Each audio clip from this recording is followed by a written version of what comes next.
How does it feel to watch your biggest rival potentially land a franchise-altering quarterback while your own team sits on the sidelines, seemingly content with mediocrity in the most cutthroat division in football?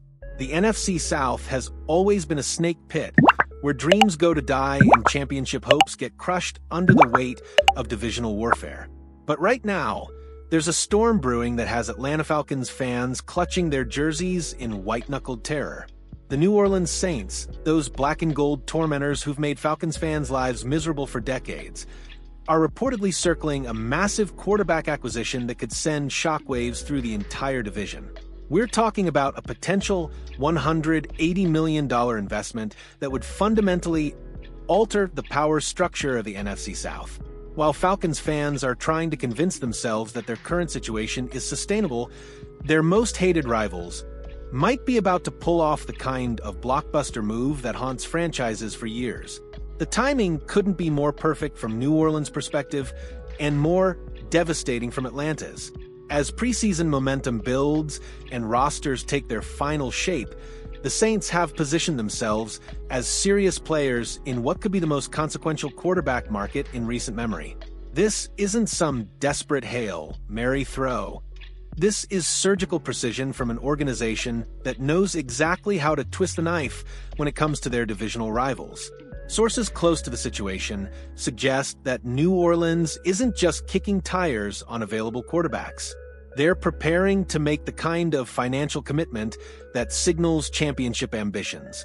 A $180 million price tag doesn't get thrown around lightly in today's NFL, where every dollar counts against the salary cap and long-term planning can make or break a franchise.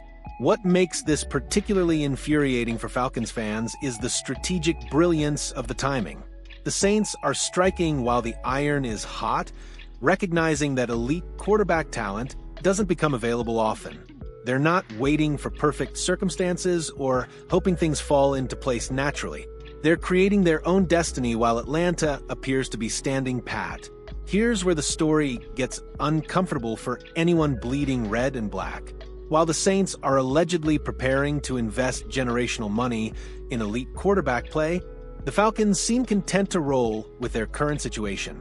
It's a strategy that reeks of complacency in a division where standing still means falling behind. The Falcons' approach to the quarterback position has been, charitably speaking, conservative. They've made incremental improvements and shown flashes of competence, but they haven't made the kind of bold, franchise-defining move that separates contenders from pretenders. In a division where Tom Brady recently terrorized opponents for years, and where the Saints have consistently found ways to maximize their quarterback play, Atlanta's cautious approach feels dangerously inadequate. This isn't just about on-field performance, it's about organizational philosophy. The Saints are demonstrating a killer instinct that says they're willing to go all in for championship glory. Meanwhile, the Falcons' more measured approach suggests they're comfortable with being competitive rather than dominant. In the NFL's modern landscape, that kind of thinking gets you left behind faster than you can say 28-3. If New Orleans successfully lands their target quarterback, the implications extend far beyond just adding talent to their roster. We're talking about a seismic shift that could reshape how every team in the NFC South approaches roster construction and strategic planning.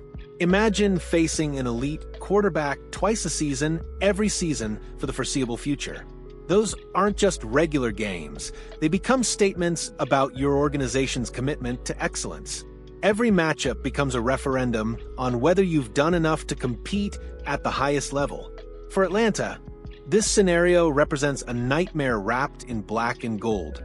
They'd be forced to game plan around elite quarterback play while potentially lacking the same caliber of signal caller on their own roster.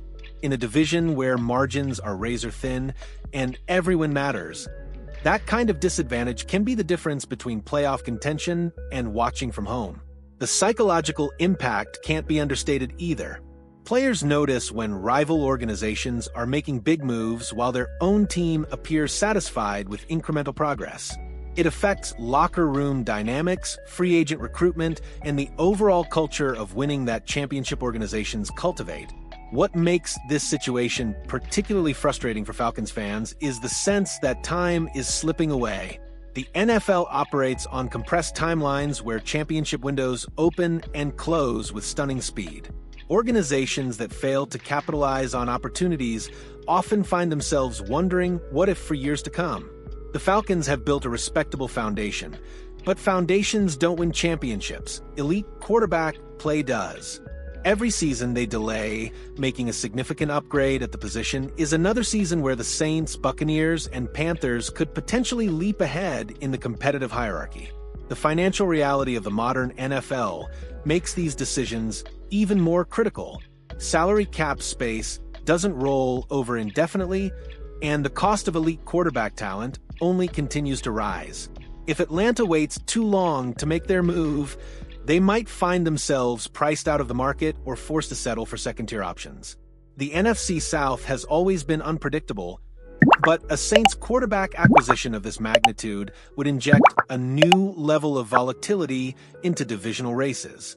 Suddenly, every team would need to recalibrate their expectations and strategies based on New Orleans having elite quarterback play for the next several seasons. Tampa Bay has shown they can compete when they have the right pieces in place. Carolina is in the midst of their own organizational rebuild, but could emerge as a threat sooner than expected. And Atlanta finds themselves in the precarious position of potentially being the division's fourth wheel if they don't respond appropriately to changing circumstances. The beauty and brutality of divisional play is that you can't hide from elite competition. If the Saints land their quarterback target, Atlanta will face that reality twice a year, every year, for the duration of the contract. Those aren't games you can simply hope to win through superior coaching or better preparation. You need comparable talent to compete consistently. For Falcons fans, this period represents one of the most nerve-wracking times in recent memory. They're watching their biggest rivals potentially make franchise-altering moves while their own organization appears to be taking a more measured approach. It's the kind of situation that tests fan loyalty and organizational patience. The next few weeks will reveal whether Atlanta's front office has been quietly working on their own quarterback solution or if they're genuinely comfortable with their current trajectory. Either way, the Saints' reported pursuit of a $180 million quarterback has raised the stakes for everyone in the division. This isn't just about football anymore. It's about organizational pride, competitive spirit, and the willingness to do whatever it takes to win championships.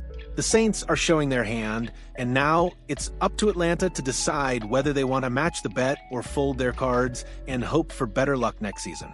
Are you as nervous as I am about what this could mean for the Falcons' championship aspirations? Do you think Atlanta needs to respond with their own blockbuster move? Or should they trust their current plan? The next few weeks are going to be absolutely crucial. So let me know in the comments where you stand on this potential game changer. And if you're following the story as closely as I am, make sure to hit that like button so we can keep tracking every twist and turn in this NFC South drama together.